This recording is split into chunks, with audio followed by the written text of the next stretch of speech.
I met a friend in a park, and over our takeout lunches, she shared her heart with me.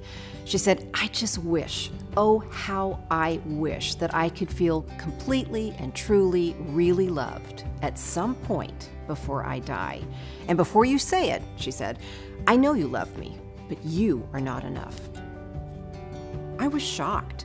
This was one of my closest friends, and I had tried to be there, in both the dark and the bright moments. In many ways, my husband and I had truly been family for her. I felt guilty, like I'd messed up. But then I realized her loneliness had nothing to do with what I had or hadn't done. This was deeper and truer. Because I felt that way myself. You too? Like no one loves the real you? Maybe you grew up in a messy, broken home, or you were excluded in your school years, or as an adult, you've been wounded, and you've come to feel oh so alone. We can struggle with the pain of alone in deep loneliness, can't we?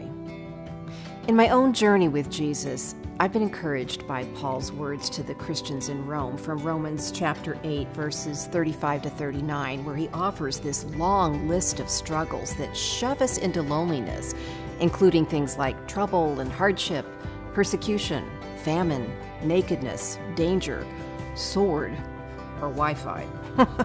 Then Paul rounds out his comments with the proclamation that there isn't anything in all creation that can separate us from the love of God in Christ Jesus.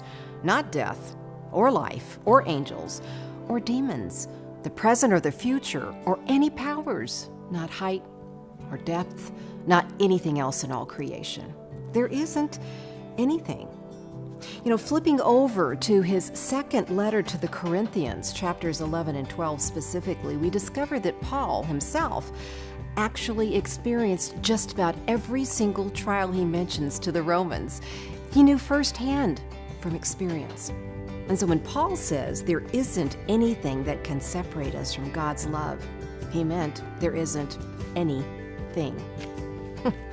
What are your any things? What are those things in your life that threaten to separate you off from God?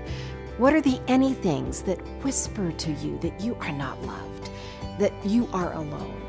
Make a list and then draw a line through each item, because honestly, even these any things cannot separate us from the love of God that is in Christ Jesus. There isn't anything that can. You are not alone.